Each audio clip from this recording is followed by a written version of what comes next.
I think that most of the time people just take a surface level approach to what they want to do, and they don't get real granular on what they like truly want, right? That's why we start the entire mentorship coaching process with a vision exercise. Because I mean, you've got to get crystal clear on what you actually want before you can manifest it into reality, right? Or even work towards it. How do you find the will to fight back against a world that wants to keep you sedated, average, and stuck in place? Join us for the tools and strategies you need to create a life of abundance, discipline, and high achievement. This is the Tactical Empire with Jeff Smith.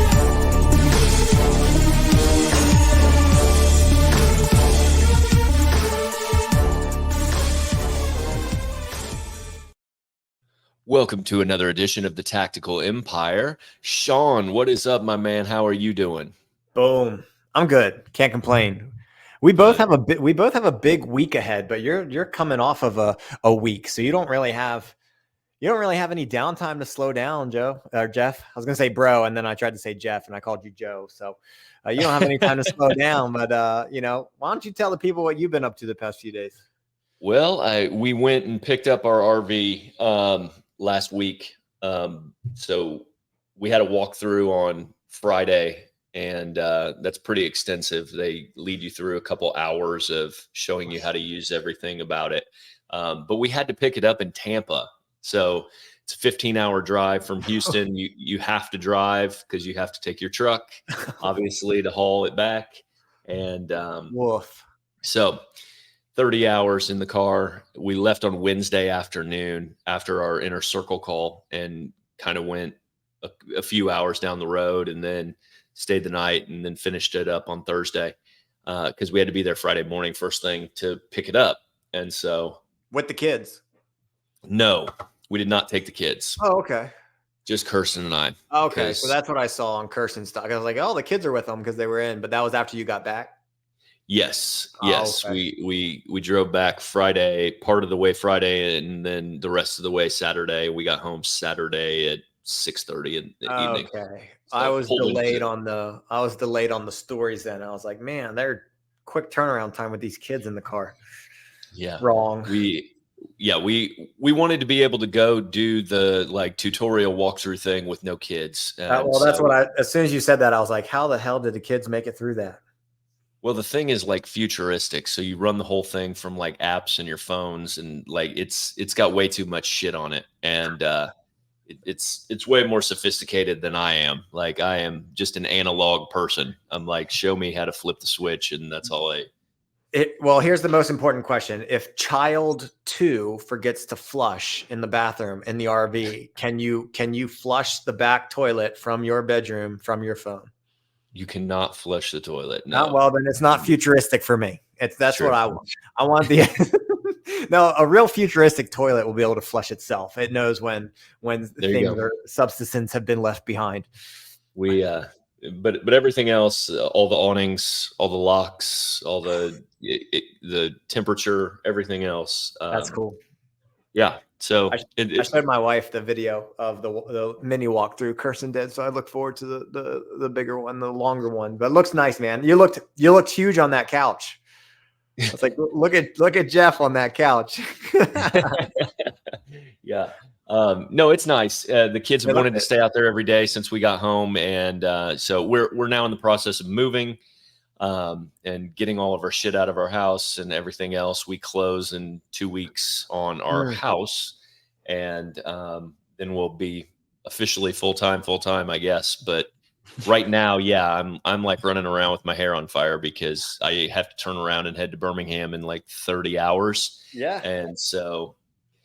Yeah, I'm focusing on our meetup solely, and Kirsten's handling some of the moving right now, and I'm going to get back and work on moving on Saturday, but not until then.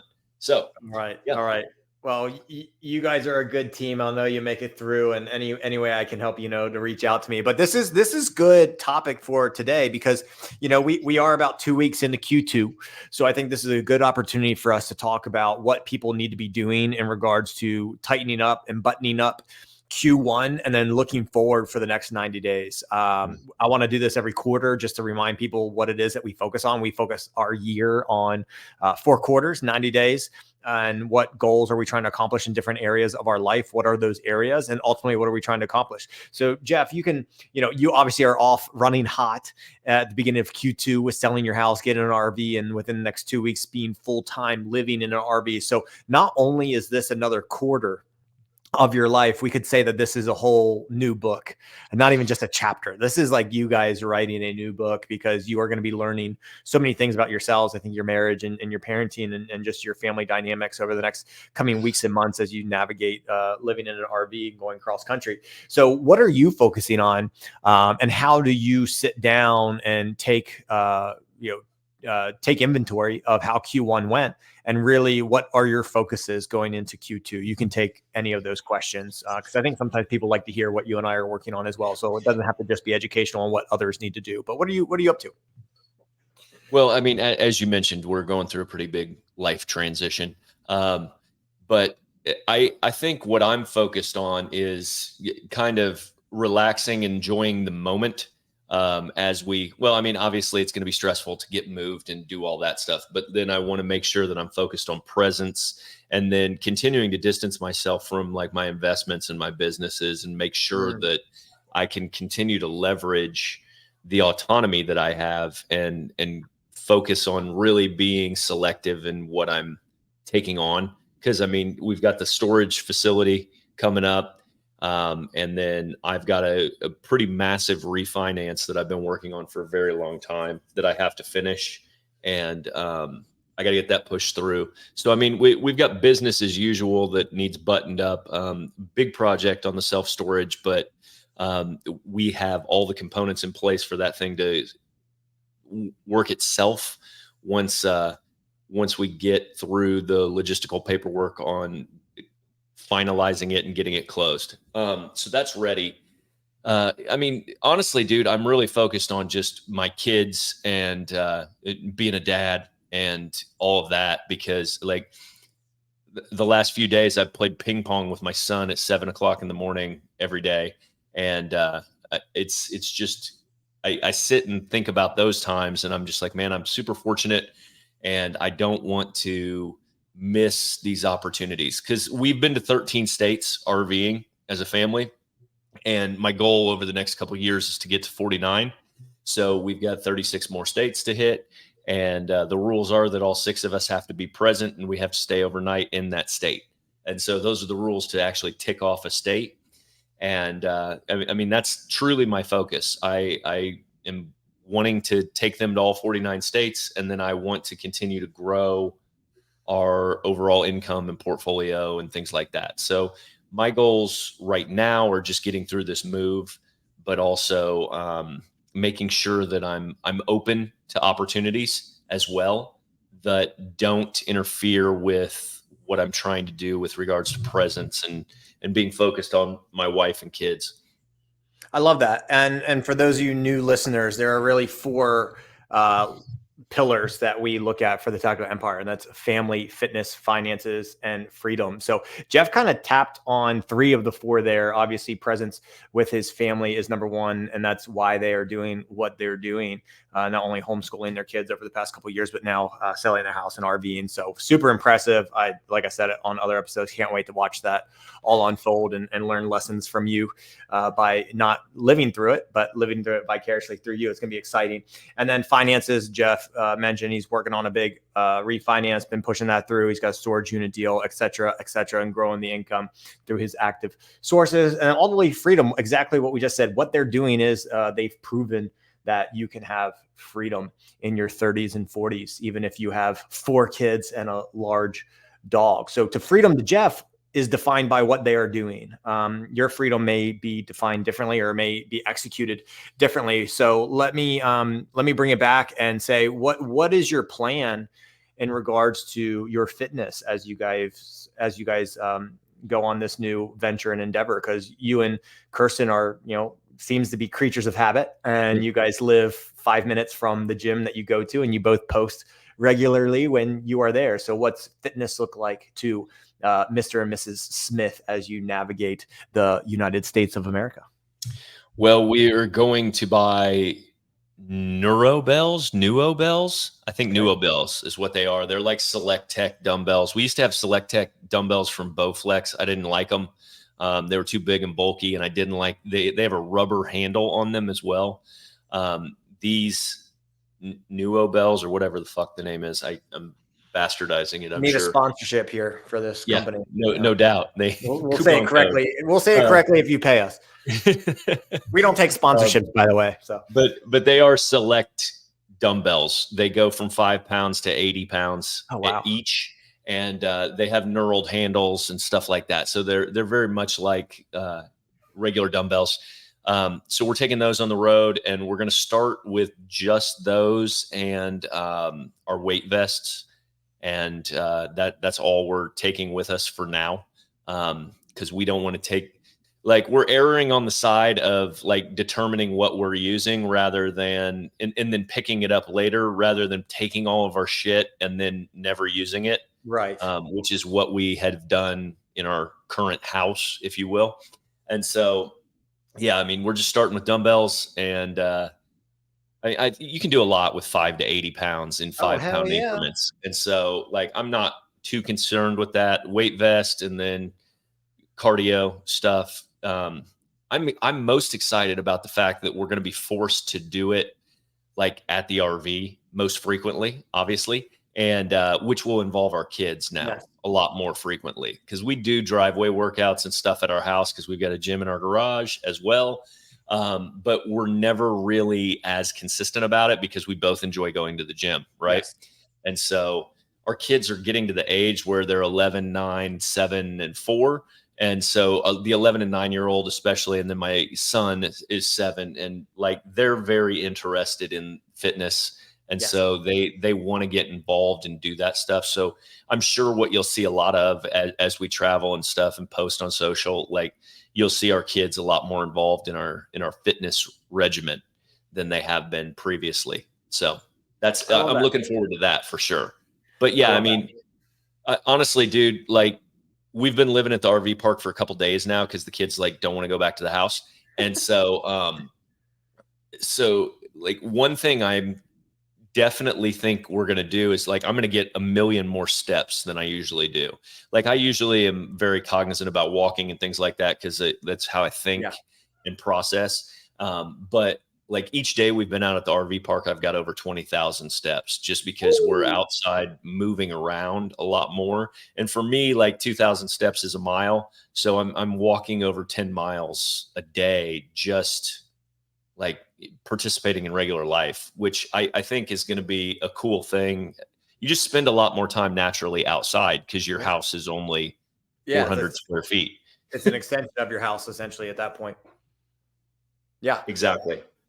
That's awesome. I mean, my kids are 6 and almost 6.5 and almost 4. And we obviously have a lot of fitness stuff in our garage, but me and my wife like the ritual of leaving the house and going to the gym.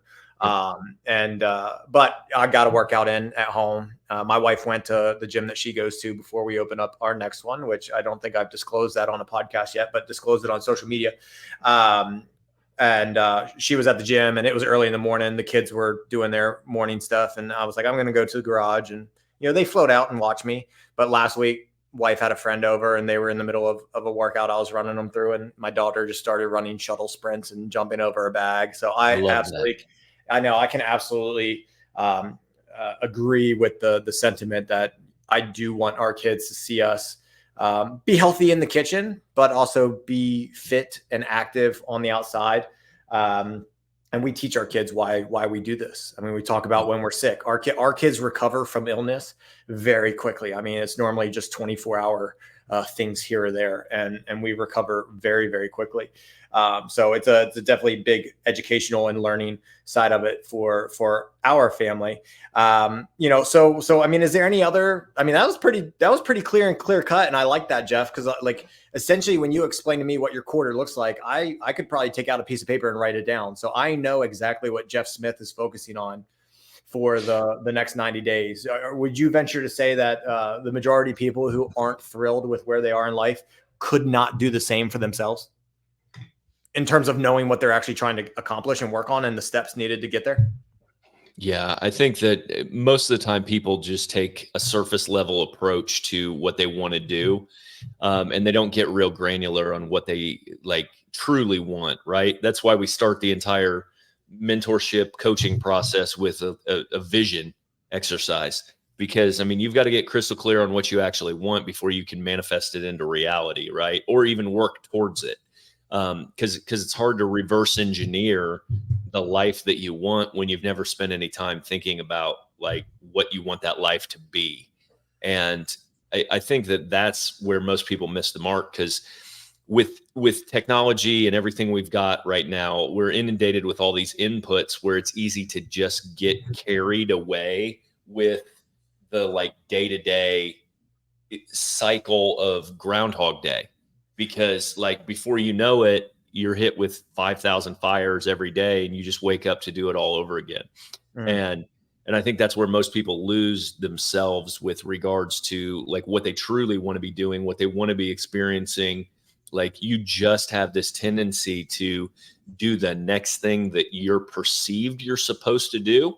Most people do, right? It goes high school to college to job to kids in school, take them to school every day, shuttle them around, then they do sports, then they do like, I mean, there's like the roadmap that everybody follows, and they don't take the time to ever slow down and question like if that's serving them and that's what they want to really be doing. And I think that a lot of times people's professional and personal goals kind of are the same way.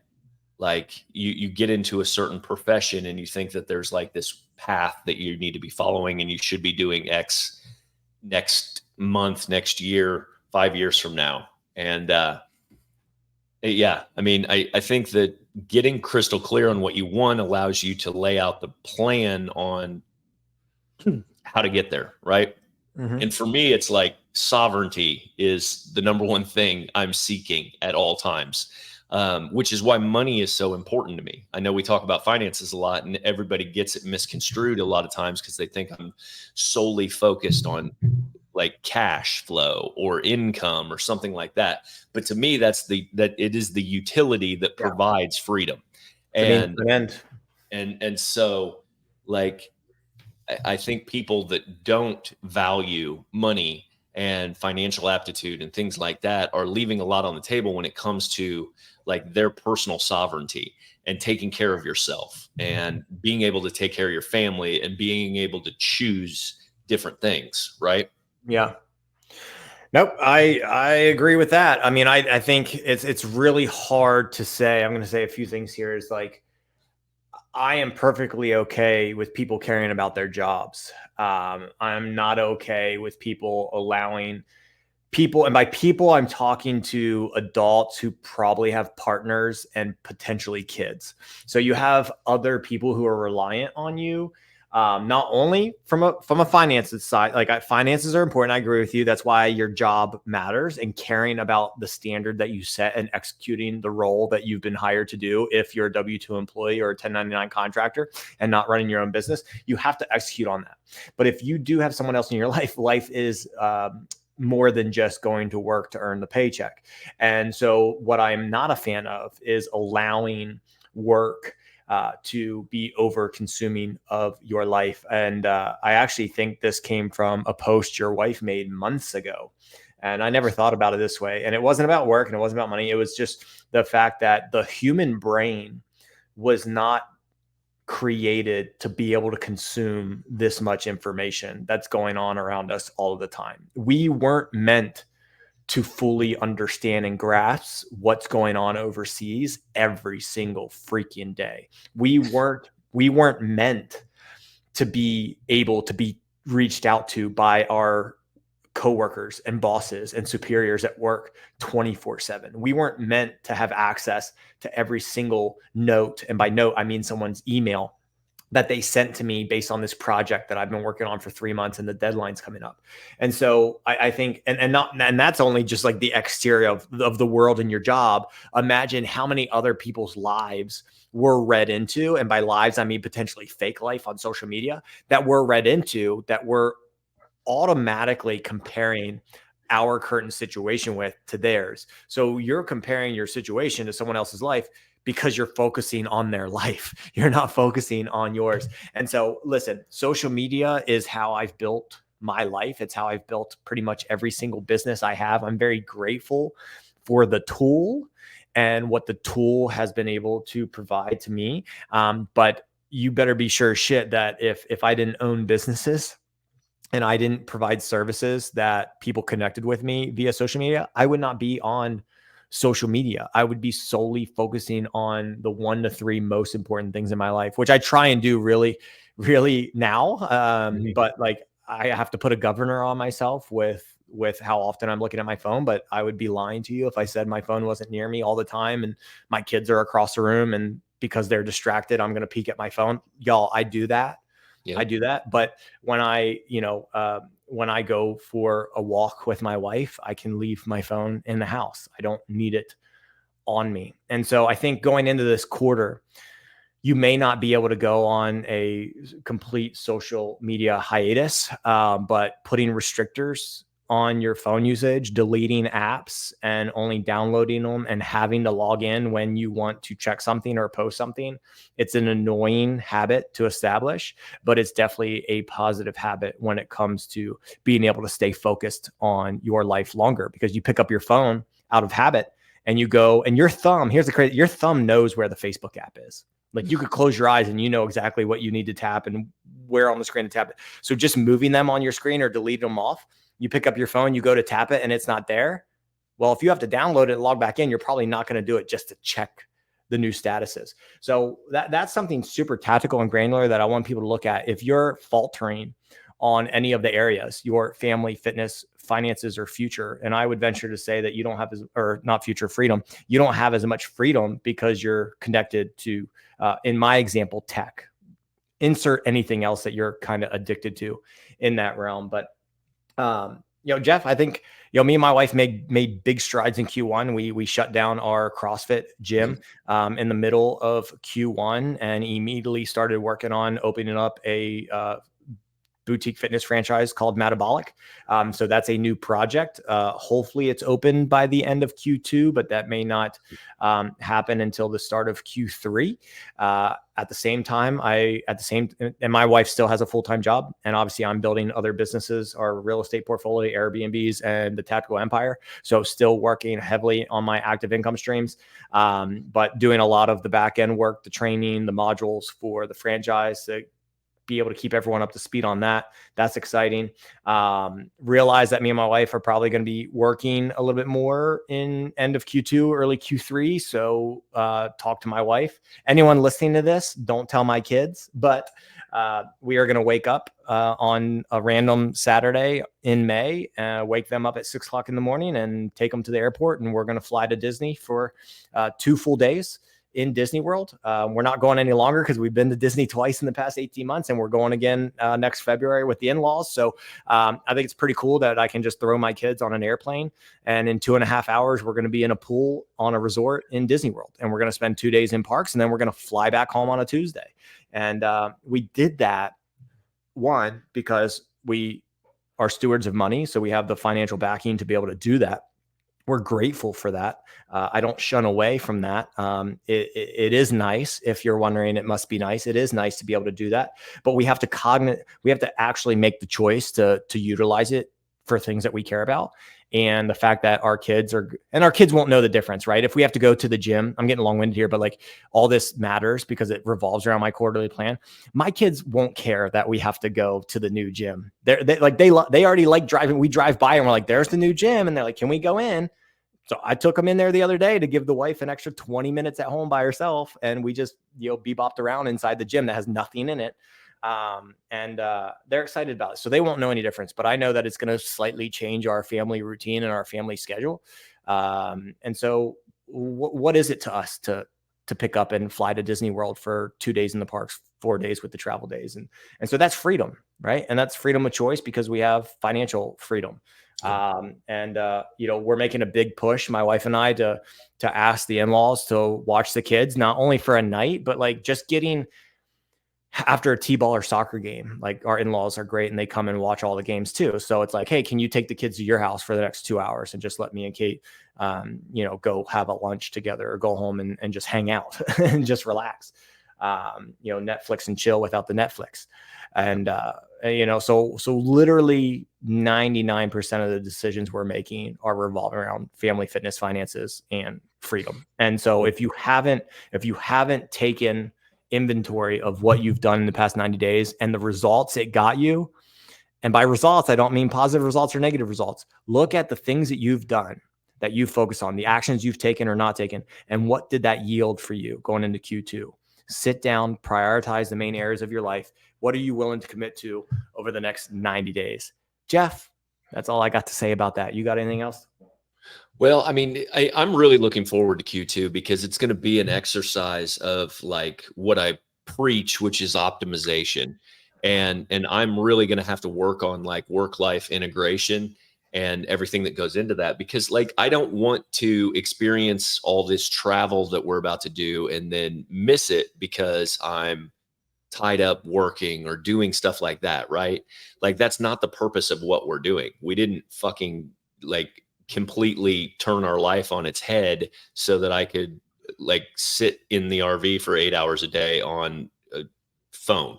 So like for me, it's going to be really optimizing what we're doing and how I'm spending my time. Cause like and we're also doing some integration of the trips and the planning, because like I'm putting on that business summit with Nick Komalatsis in the end of June in North Carolina. So we'll be traveling to North Carolina and hosting it at his place at the same time. So there's going to be some opportunities for things like that, which are going to be very exciting and fun, that we'll be knocking off during Q2. But the reality is, man, I'm just going to be getting used to like the new life, if you will, and how that's going to work. And then what I'll do is I'll be able to identify opportunities based on what the new cadence of rhythm of life is for us.